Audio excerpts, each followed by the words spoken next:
Hi, everybody. My name is Stefan Pellenz, and I will be talking about antibody validation for CUT&RUN and CUT&TAG. I'm asked by the organizers of the conference to adhere to the timeline, so I will start slowly without waiting for any further participants, and I hope whoever comes later will be able to catch up. I am working as a product manager at Antibodies Online, and I will, within my talk, present you a couple of topics, starting with a short rundown of what Antibodies Online is, what we do. I will then proceed to method comparison of CUT&RUN and CUT&TAG with established methods, in particular CZECH. Further on, I will talk about Antibodies Online, CUT&RUN, and CUT&TAG related products and our plans with those. And then lastly, as is alluded to in the title of this presentation, antibody validation for CUT&RUN and CUT&TAG. Antibodies Online is a provider of antibodies, proteins, and other proteomics-related products situated in Germany, headquartered in Aachen, in the far of Germany. We offer products from about 250 suppliers from one source, which is interesting for those people that prefer to have a one-stop shop.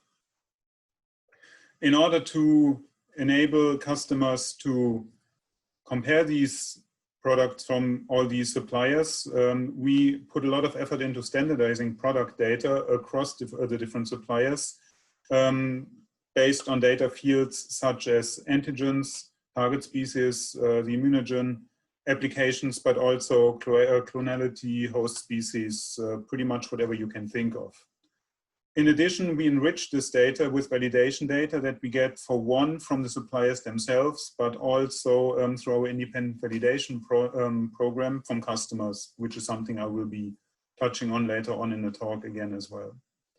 The user interface is based on an intelligent search with extensive filtering options. Intelligent means you put, for example, the name of your gene of interest in, and you will get a proposition.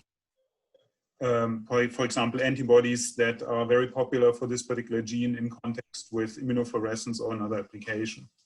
The extensive filtering options are shown here on the here in the left bar on this picture here, and they will allow you to drill down further your search results until you ideally get only a handful of products that that fit your needs and should make it relatively easy for you to select one of these products based on the data presented. For that, we also offer a comparison tool to compare products side by side so that you can see easily the main characteristics, and then the idea is get you to the one product that you want to be using. We also offer easy ordering, either by online or phone or fax, which would be expected. Another thing we put a lot of effort in, which might be very interesting for some customers, is the integration into different e-procurement platforms, which is obviously particularly interesting if your respective institution asks you to go through a particular e-procurement system that is set up for you. We accompany our products with an extensive technical customer service, both pre and after sale. And in terms of fulfillment, we are able to ship basically worldwide. And we do offer a satisfaction or money back guarantee. It means a product does not work as promised, we provide you with money back. Now to the part that most of you are here for, well, all of them are. Which are CUT&RUN and CUT&TAG, and in particular antibodies that you can use with them. I'm starting with kind of a spoiler by giving away some of the main characteristics of these two methods. Both methods have been conceived in Stephen Henikoff's lab at the Fred Hutchinson Cancer Research Center in Washington.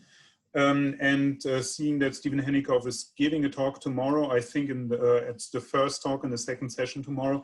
I'm pretty sure this is not the only CUT&RUN and CUT&TAG focused talk within the conference, but I was lucky enough to get one. So my introduction to CUT&RUN and CUT&TAG is a little bit more extensive than it would have to be otherwise. So both methods were conceived to make genome-wide mapping of genome-wide protein-DNA interactions possible.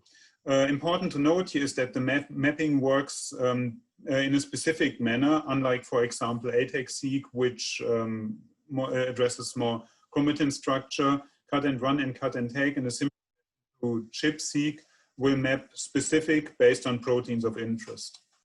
CUT&RUN and CUT&TAG both are typically performed in situ or on non-fixed cells. There are adaptations to this, for example, on isolated nuclei, also on lightly fixed cells, but the original publications were very much focused on in situ non-fixed cells. A huge point for both CUT&RUN and CUT&TAG compared to, for example, ChIP-seq is the low background signal, and due to the high signal to noise ratio, the very high sensitivity, which requires a low sequencing depth. Why that is, I'm going to start explaining on the next slide a little bit. And depending on the antigen, this even works with very low cell numbers. Very low meaning cell numbers in the hundreds of cells as opposed to millions of cells. There are even adaptations available which go down to single cell level. At the same time, CUT&RUN and CUT&TAG offer very high spatial resolution. Again, when I'm explaining both methods a little bit closer, I hope it becomes clear why that is. Accurate quantitation is comparatively easy for CUT&RUN and CUT&TAG as opposed to ChIP-seq across different experiments or within one experiment as well. And in particular, CUT&RUN is amenable to automation. Also, a characteristic in particular for CUT&RUN is its insensitivity to endogenous DNA double-strand breaks. So, to fully appreciate both methods, let me please take a step back and explain shortly how a typical ChIP-seq experiment works. So ChIP-seq is a very well-established method based on chromatin immunoprecipitation followed by next-generation sequencing to map genome-wide protein-DNA interactions. So that part is very similar to what CUT&RUN and CUT&TAG try to do. ChIP-seq typically works by fixing the protein of interest indicated here in green to the DNA that it binds to, indicated here by the red. Typically, this is done with paraformaldehyde. The cells are then lysed and chromatin is fragmented. Both these are typically done in the same step, either by mechanical lysis and fragmentation using sonication or enzymatic digestion. What you end up with then is a mixture of DNA fragments of interest, which are indicated here in green, attached to the protein of interest in green, mixed with a lot of DNA fragments that are actually not of interest in this context here. In addition to this, since you start with whole cells that are being lysed, in this mixture you also have the entire cell debris. So this is a very heterogeneous mix. The other thing here is as well, which I hope comes across in the picture, that the DNA fragments themselves have a very wide size distribution, potentially. It's very difficult to get, for example, with sonication, to the sweet spot of DNA length that is very well suitable for downstream next generation sequencing. So this has an impact then afterwards as well, potentially on the sequencing, as well as the necessary read depth and thus costs. The protein of interest and with it the bound DNA is then afterwards enriched by the means of an antibody shown here in blue that attaches to the protein of interest and is pulled out of solution, for example, using magnetic beads that are coated with protein A. I would like to point out that this here, the process, it's an enrichment. It is not a purification of any means of DNA. So in spite of enrichment, there will still be a lot of unspecific DNA in this entire mixture here that's being carried over. The DNA can then be prepared, so the proteins are being digested off. DNA can be extracted and then be submitted to ligation-mediated PCR to prepare a sequencing library. The library is subsequently sequenced, reads are mapped, and the peaks are called. So again, the two things I would like to point out is that you work very often with a mixture of DNA sequences of interest and those that you're actually not interested in. And the other thing is the wide size distribution here. So some of these here had actually been addressed in 2004 with a method that was published by Ulrich Lemli's lab at the University of Geneva. The method is called CZECH, chromatin immunocleavage, and it puts away with a couple of the problems that are in context with ChIP-seq. The first one is that the cells do actually stay intact in this case. So they are not lysed. One does not have to work with a solution that contains the cell debris and all the fragmented DNA, but the approach is much more targeted. So instead of destroying the cells, cells are being permeabilized with a mild detergent, typically digitonin. Digitonin intercalates in the DNA by in the outer membrane of the cells by replacing cholesterol, and thus making the membrane sufficiently permeable so that antibodies can actually then diffuse into the cell and get into the nucleus as well. This antibody, again shown in blue, can then bind to the protein of interest, and the secondary antibody then binds to this primary antibody. So now in this case, the antibody is not used directly to pull out the protein of interest and the DNA, because at the moment the chromatin is still intact. So one has to somehow get this complex out of the DNA, and this is done with micrococal nuclease, MNase.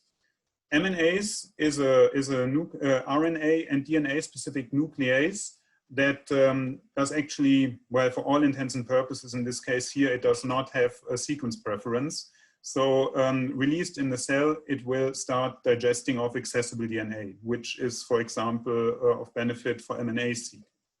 So in this case here, what one wants to get is a targeted digestion of DNA in the vicinity of the binding site of the protein of interest. So to this end, what is done in CZECH is that the MNase is fused to a protein A moiety. This protein A, indicated here by the PA, binds then to the to the available FC fragments from these antibodies that are bound to the protein of interest, thus putting the MNase into the vicinity of the DNA where it's actually supposed to cleave. The next thing that so the binding takes place under conditions that are not conducive to cleavage. That means specifically there's a lack of divalent metal cation, typically calcium, and upon addition of these cations, the MNase becomes active and cleaves DNA. The footprint of the MNase itself is actually rather small. So what one is left with here then is pretty much a DNA that is the DNA that is covered by the protein of interest, and which, yeah, it's pretty much exactly the footprint of the protein itself. So the size distribution in this case now is very narrow, and it's defined by the protein that one is looking for itself. It is not defined by the conditions of the sonication, for example. This entire complex here, consisting of the DNA, the immobilized protein, the two antibodies, and the MNase fusion protein, can then diffuse out of the cell and can be prepared out of the supernatant. So unlike before, the DNA fragments one pulls out using this method is very well defined. Probably the shortcoming with CZECH is the fact that the readout in this case is Southern blot, so nothing that's close to high throughput readout as next generation sequencing for ChIP-seq. So this is probably the reason as well why the method was not so widely adapted. And this is actually now something that CUT&RUN takes advantage of, plus in a couple of other additions. So the first edition here that the authors of this from the Hennikov lab did in 2017 was they immobilized the cells on magnetic beads which makes it possible to hold on to the cells during the different washes that the cells have to undergo through the entire process. These beads here, these magnetic beads are coated with a lectin on the surface, specifically in the original protocol concanavalin A. And they're considerably smaller than the cells themselves, so they kind of coat the cell, unlike what is shown here. I mean, I show one bead and one cell. The situation is obviously not like this, but they coat the cell and making it possible this way to pull the cells out of solution using a magnet. Then the next steps are very similar actually to CZECH. So again, I have a permeabilization of the outer cell membrane using digitonin, binding of a primary antibody, and then of the MNAs. What I show here now is a protein A and protein G MNAs. This is actually something that was published in the latest iteration of the CUT&RUN protocol from the Henikoff lab, which was published in 2019. The reasoning here is that protein A binds very well to in general to rabbit primary antibodies, but it binds less well to mouse IgG monoclonal antibodies. So the addition now of protein G to the MNAs protein A fusion protein enables users to the access to a wider range of antibodies, so including pretty much any mouse monoclonal that they might be interested in using. Next step again is activation of the MNAs, cleavage of DNA, and this complex then again diffuses out of the cell. Subsequently to digesting of the DNA, the proteins, I'm sorry, DNA can be prepared, and as before again, you have a very well-defined population of DNA fragments with a very well-defined size range as well, very homogeneous. In order to be to sequence this, the sequencing primers have to be ligated. The library is then amplified using PCR, submitted to sequencing. The reads are mapped, and peaks are called.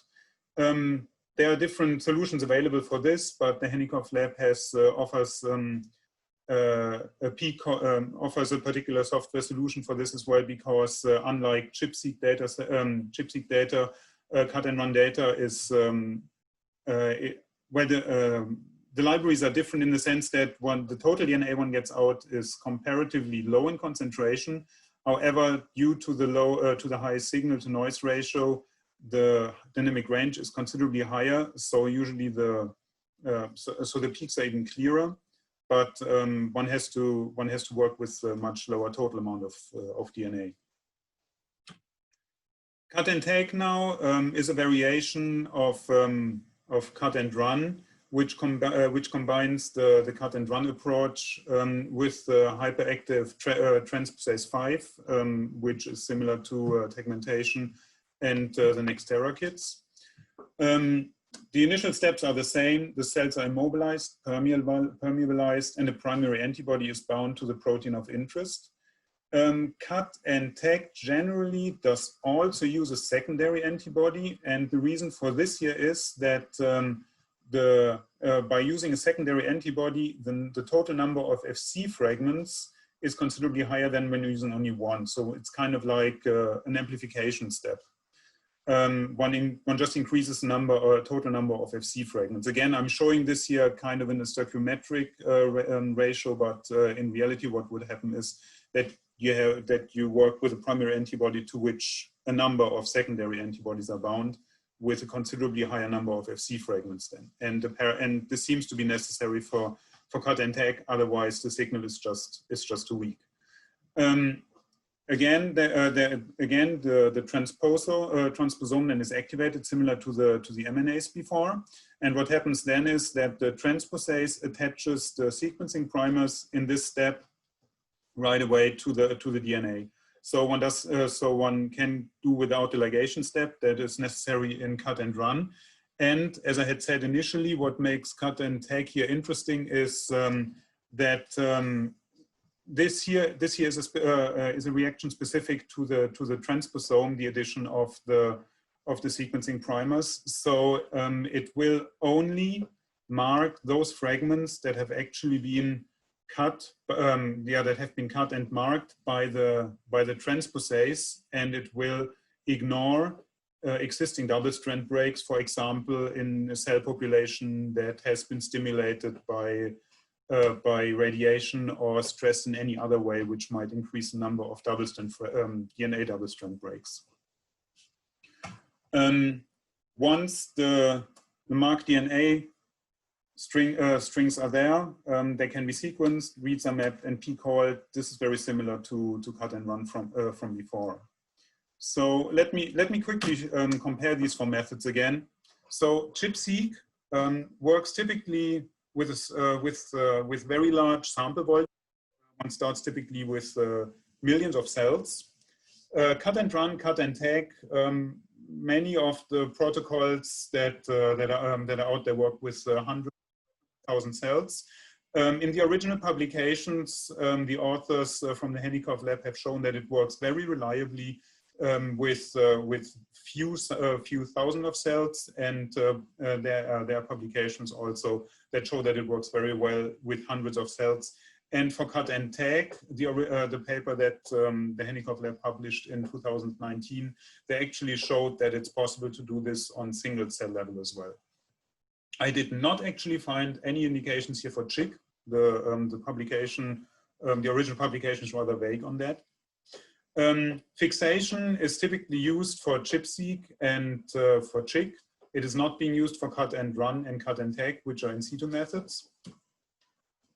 And there are variations to this, especially when working with larger transcription factor complexes, where one assumes that the protein of interest does not directly bind to DNA, but the prototypical CUT&RUN protocol, same for CUT&TAG, does not work with fixation. ChIP-seq works with cell lysates, one of the major shortcomings, as I hope to have shown earlier. CHIC, CUT&RUN, and CUT&TAG, all three work with whole cells or with nuclei. DNA fragmentation size is very heterogeneous for ChIP-seq and very homogeneous for CUT&RUN and CUT&TAG. Background is accordingly high for ChIP-seq and considerably lower for the other three methods. Readout for ChIP-seq, CUT&RUN, and CUT&TAG is next generation sequencing, whereas it is Southern blot for CHIC. As I had mentioned, probably the main shortcoming of the method. Library amplification for ChIP-seq and CUT&RUN is ligation-mediated PCR, whereas for CUT&TAG it is PCR. And quantitation of ChIP-seq across different experiments is rather difficult, whereas it is easy for CUT&RUN and CUT&TAG. The original protocols foresaw addition of spike in DNA, and then the latest iteration of the CUT&RUN protocol in 2019, the authors show that the amount of DNA that is bound by the recombinantly produced mRNAs in E. coli does actually carry over sufficient amount of bacterial DNA to serve as heterologous DNA that can be used for quantitation. One method that plenty of customers that contact us refer to in comparison to CUT&TAG is ATEXIC. So the commonality here is that both methods use hyperactive transposase to mark chromatin. So in case of ATEXIC, though, the aim here is to unspecifically mark accessible chromatin sequences and then afterwards sequence these. So in order to reach to get there, the cells are being lysed. So one has again the mixture of cell debris and chromatin, and the fragmentation is not specific for any protein of interest. So Antibodies Online now offers a couple of product sets which are centered on CUT&RUN. All of these sets contain a positive control antibody, which is a recombinant antibody against H3K27Me3. All of them also contain a negative control, and the negative control is actually an interesting point which I have left unmentioned before. it is not possible in cut and run to work with a no primary antibody negative control, because for those that have paid a lot of attention when I was talking about the MNAs earlier, will remember that I mentioned that the MNAs will unspecifically start chewing away DNA that's accessible. So if I just leave out the primary antibody in the cut and run reaction, I will end up with a lot of DNA fragments that I obviously do not want. So instead, what one does is one uses an antibody, and in this case, negative control antibody is an anti-rabbit IgG antibody that has been raised in guinea pig, and unspecifically coats DNA with this antibody. And in a second step, then MNAs will bind to these unspecific now existing binding sites and cleave DNA. That means DNA will be digested, but it's not, it does not over-represent, for example, a hypersensitive site that might otherwise produce false positive reads in this case. The other interesting component in this case here is the concanavalin A beads all the way on the right, which are the silica, magnetic silica beads that have been used in the original paper. And depending on the sets, we also offer some sets that contain a secondary antibody, which works with previously used protein A MNAs, the one without the protein G moiety, and in combination then with mouse primary antibodies. We also do offer some kits that contain FLAG-tag antibodies, either mouse or rabbit raised. The component that was missing here now was the MNAs itself in case of cut and run. And we do offer the PAG MNAs that is being produced by Epicypher, which I think has become pretty much the standard by now, and it is being offered in two aliquot sizes to better fit your need. Besides the MNAs, what's in common for all cut and run and actually cut and tag as well are the concanavalin A beads. And when using these, we have actually seen, and that is feedback that we got from customers as well, that the silica-based magnetic concanavalin A beads are kind of tricky to handle, which I'm trying to show here on the picture on the left. So they tend to kind of form a brownish veil in the even on a magnet stand. So behind here in the picture is a magnet. They very often do not form a nice pellet. And as you proceed further through the protocol, what happens as well often is that the cells lyse to a certain degree, and they kind of form a goo together with the bead, which makes the entire thing very difficult to handle. In order to offer an alternative, we are now offering magnetic beads that are based on agarose. Unlike the silica beads, those have a permanent magnetic moment, which is not strong enough to prevent them from going into solution, but which makes it easier to get them out of solution on a magnet stand. They do also not present any residual charges, which prevents them from sticking to plasticware, and thus they are considerably easier to handle than the silica beads.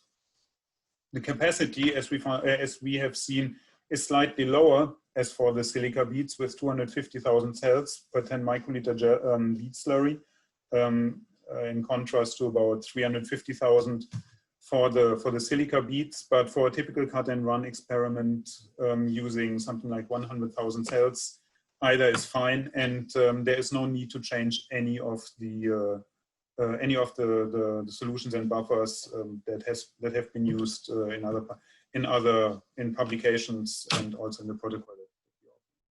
So one of the shortcomings now about cut and run and cut and tag at the moment is the fact that both methods are very new, and similar to to ChIP-seq, where one can't just say that an antibody that will work for ChIP will also work for ChIP-seq. One cannot say that an antibody that works for ChIP-seq will also work in cut-and-run. Actually, the situation in ChIP-seq and cut-and-run and cut-and-take is kind of is quite different as well, because in ChIP-seq one works primarily with fixed antigens, so the accessibility of epitopes might be hindered. Whereas in cut-and-run one works usually with non-fixed samples. So in the publication, in the initial publications, the authors, they recommended to go by to look for antibodies that have been tested for immunofluorescence, because the situation for antibody binding that is being encountered by the antibodies in the cell is a similar one as in cut-and-run.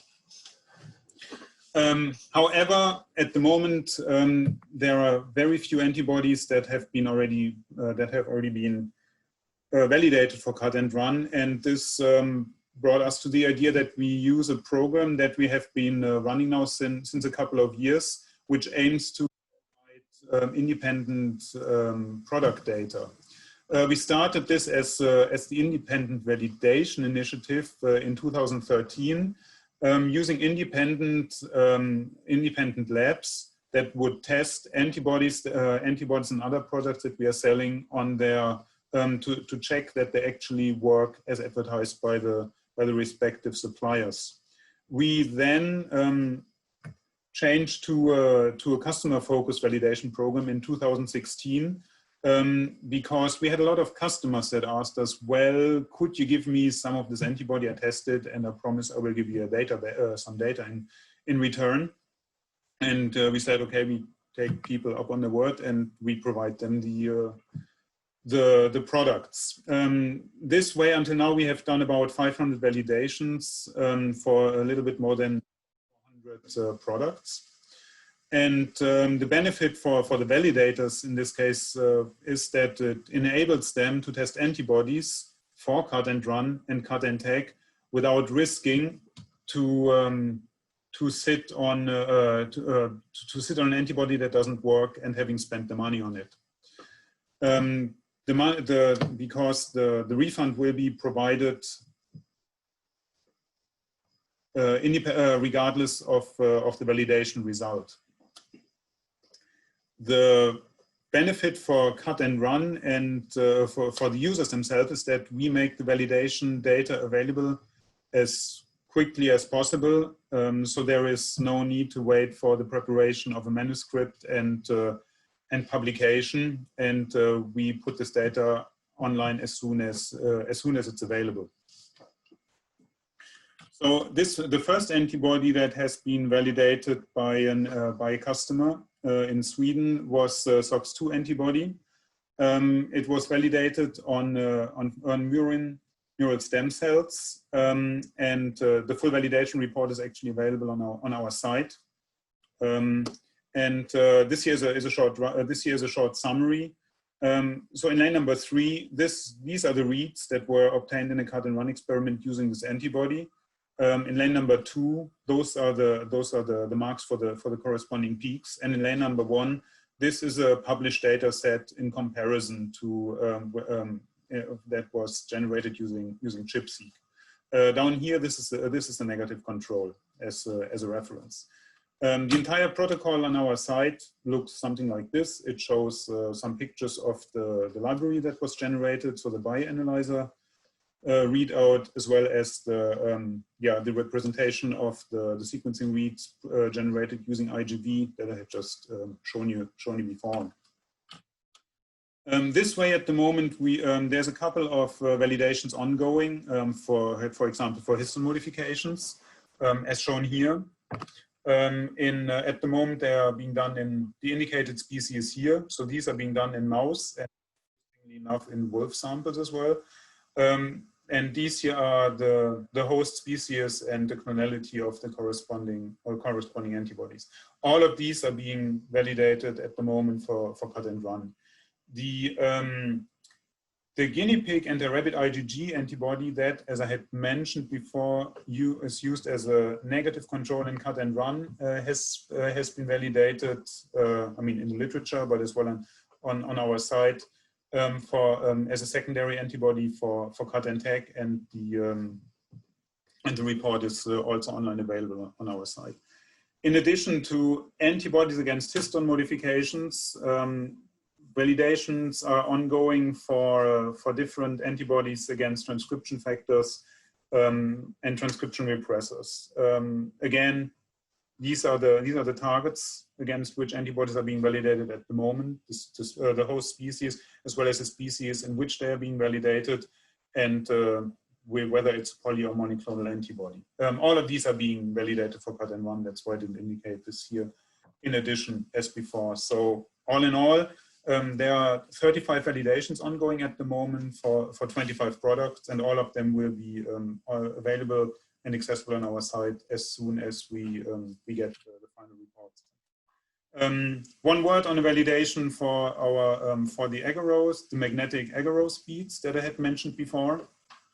This is actually data I got back from a customer just this week, which shows a cut-and-run experiment done on about 5,000 mouse cells, unfixed, in conjunction with an H3K4ME3 antibody.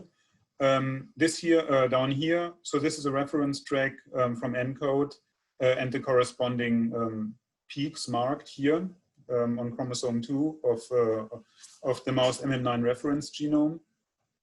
And down here, then there are two tracks. The first one here, this track was generated using these conditions here, using the silica-based Con-A beads, and the lower one here was generated using the agarose-based Con-A beads. So in this case, the experiment with the agarose beads worked considerably better, because you can see very well the peaks that were expected in the at the transcription start sites here, as indicated in the reference track here.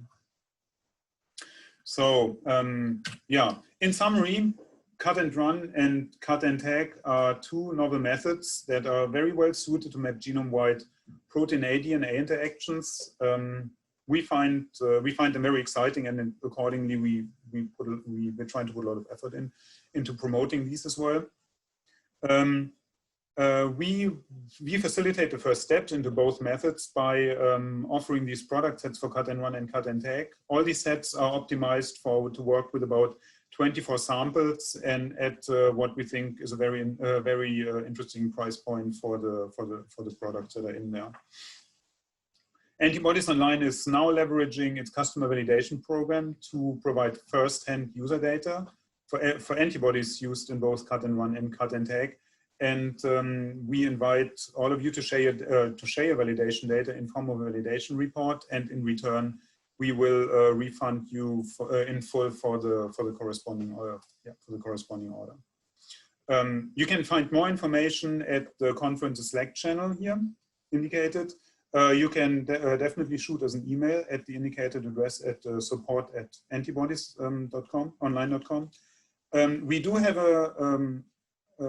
a handbook available for CUT&RUN, and shortly we will have one as well for CUT&TAG. And yeah, I definitely would like to point out these publications, all by the Hennikov Lab, describing both CUT&RUN and CUT&TAG. And this concludes my presentation, and I'm open for your questions. Okay, so I see, yeah, as was just pointed out, so there's a couple of questions in the chat. So okay, the very first one was a question whether I could repeat what I had just said about the negative control antibody. Is this still valid, or shall I still repeat this? So the situation is for CUT&RUN is that if you expose the cells to the MNAs, what will happen is that the MNAs will diffuse into the nucleus and unspecifically start digesting DNA. Very similar, for example, to MNAs. So that means that you will primarily digest hypersensitive sites, which will then produce false positive false positives in your data set. In order to avoid this, now you take an unspecific antibody and coat the DNA with it, because it has a certain affinity to DNA, and unspecifically coats DNA, and thus the MNase binds to this antibody and unspecifically then cleaves the DNA as well. I hope this has made it a little bit clearer. Okay, let me see.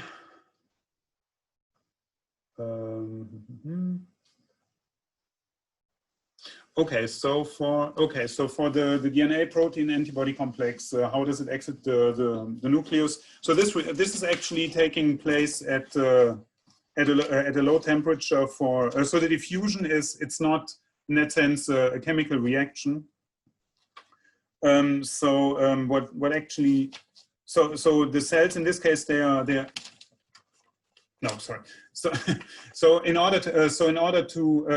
reaction itself to digest is taking place at a rather low temperature, and afterwards to improve the diffusion of the products out of the cell, out of the nucleus, the entire reaction is warmed up to about 37 degrees, and one incubates them for 30 minutes, and this seems to be enough to get enough of these complexes into the supernatant to work with further on. Experience with fixed cells, that's the next question here on the line is. So we have done a couple of cut-and-run experiments. Until now they were all with non-fixed cells, but this is as well because we have worked with proteins that directly bind DNA. I know from customer feedback that some of our customers, they do work with fixation. Some of them is unspecific, just with paraformaldehyde. Others work with specific long or short range fixation reagents. But this seems to be a little bit of, it resembles a little bit trial and error and alchemy at the moment.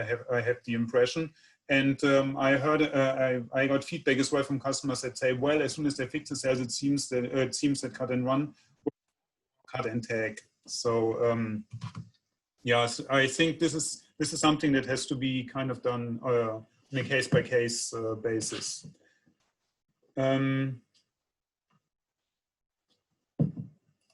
Okay, yeah, so can cut and run be used as regular chip for subsequent QPCR analysis? Next question. Yes, so actually many of the customers that are doing cut and run and cut and take are using QPCR similar to CZECH experiments as a QC step to see if they have enrichment. The thing that has to be mentioned here though is that, as I had mentioned earlier, the amount of DNA you get out of a cut and run experiment is considerably lower than you have this for a CZECH experiment. Oftentimes the amount of DNA is just not sufficient to produce reliable results in this case here. So this is a yes and no. Yeah. So. In the last example, agarose-based beads work better than magnetic, but we're offering both. The reason for this is mainly that the original protocol used the silica beads. We have, I mean, many of the customers that we have, they use the silica beads and since a while now, and they say, well, we've used them, we're happy with them, we are not going to change. We get good results. And we got also results back that were generated using the silica beads, which were very good. So I would not say that the agarose beads that we're offering are better alternative to the silica beads. What I do say is that the handling is considerably easier, and in terms of performance, they are comparable. In terms of price, they're actually a little bit below. If you want to adhere to the original protocol, I would not actively recommend against using the silica beads. Otherwise, we wouldn't be offering them anymore as well. Is cut and run also insensitive to double strand breaks? Yes, no, it is not. What makes cut and tag insensitive to the double-strand breaks is that the DNA ends that are being marked using the sequencing primers are being marked in the very moment the transposome cleaves the DNA. The transposition includes the cleavage as well as right away the attachment of the sequencing primers. This is a step that is completely absent in cut-and-run. It's split between the cleavage, and directly after the cleavage you will have some of the DNA ends available that afterwards then that can be marked. However, at this stage now, if you carry over some pre-existing DNA double-strand breaks, these ends will look virtually the same to the for your ligation step, because you fill in the ends and then you ligate. So there is no way at this point to make a differentiation between the cut-and-run DNA products and the products from unintended DNA double-strand breaks. So if this is a question that's relevant for you, I would recommend cut and tag instead. How do con-A beads work with different cell lines and with unicellular parasites? So first question first, because honestly that I do not know at all. I'm really sorry, I cannot give a good answer to this one. How do they work with different cell lines? So in terms of binding, they work across cell lines very well. I mean, what you will have is binding of concanavalin A to lectin receptors on the surface, those are present across cell lines. The thing is that the composition is not necessarily the same, and the other thing is as well that the effect is not necessarily the same either. So concanavalin A as a lectin has a mitogenic effect on certain cell lines. If you work with certain T cells, for example, you will want to bear that in mind when envisaging a cut-and-run protocol. There are alternatives available. Actually, alternative would be, for example, whole wheat germ agglutinin.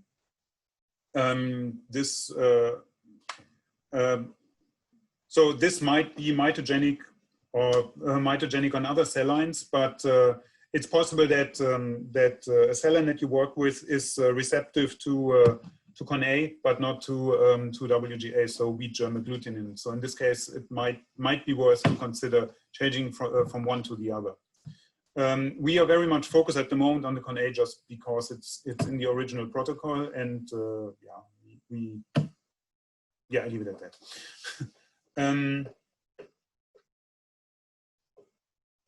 Okay, next question is, my understanding is that only sequencing can tell whether cut-and-run or cut-and-tag experiment has worked. Is it true or not? Is there a way around this? So yes and no. So let me start with the easier, the yes response. So if you work with very abundant targets like for example H3K27Me3, you typically get in the bioanalyzer readout, you get a so-called nucleosome ladder. So what happens is you have cleavage of one nucleosome, which is about 147 base pairs long, plus the addition of the sequencing primers brings it to about 200. So that's if you have a complete digestion. What happens, but that does not necessarily happen like this. So what can happen is that you have cleavage of one side of the nucleosome, and the next thing that's being cleaved is actually the neighboring nucleus. In this case, you end up with a band that's not 200 base pairs long, but 200 base pairs long, but something like 350, and so on and so forth. So you get this nice little ladder. And if you use such a marker, this is a very nice QC step right after amplification of your library on a bioanalyzer, and you actually expect this then as well for a histone mark like this. It's different, for example, for HVK27 acetylation antibodies. I have not worked with them, but from what I heard from customers is that the results are not much less clear. And if you work, for example, with a transcription factor that is far less abundant than a histone mark, this typical nucleosome letter is not see. So in this case, in many times, the only option is indeed only to proceed to sequencing and hope for the best. Are the results you showed based on the original cut-and-run protocol or updated or the updated protocols? So yes, so this refers to the latest iteration from 2019.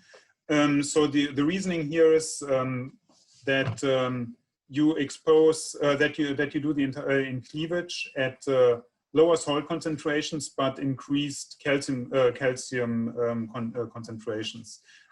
What happens in this case is that you have a condensation of chromatin, which reduces background of sites that should not be accessible and should not be cleaved. This just as a background for all of those among the listeners that didn't read the publication yet. So now the answer to the question is yes, it was done. Everything was done using the latest iteration of the cut-and-run protocol, and the cut-and-run the protocol that we are distributing in our cut-and-run handbook actually is very much based on the protocol as described by the authors in the eLife paper from 2019.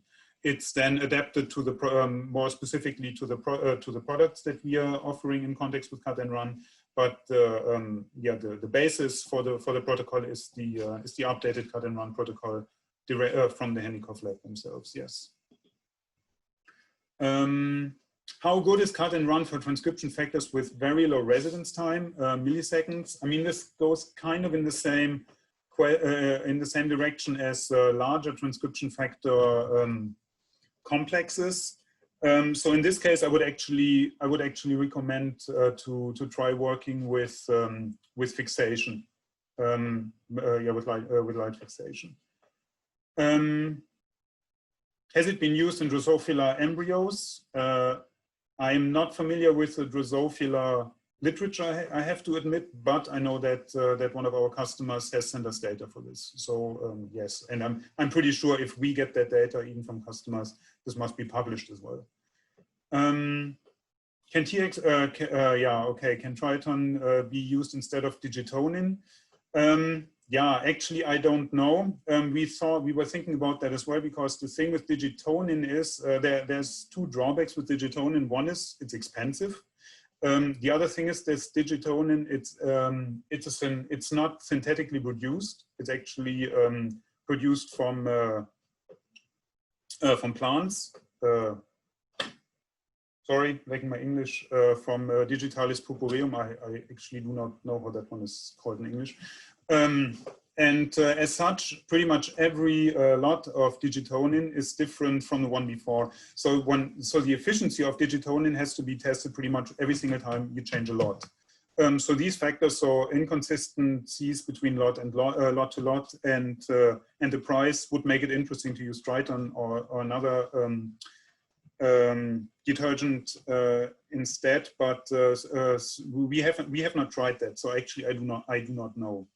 Yeah, if it works, I mean, we were thinking of actually giving this a try, just so that we can offer sets that are including the digitonin or whichever detergent at a lower price point as well.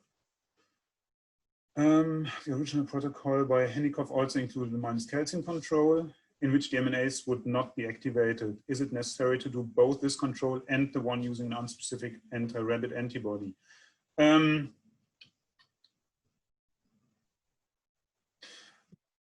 So I mean, I would say no. So the MNAs will have some residual activity, but I would argue that it's negligible in this context here.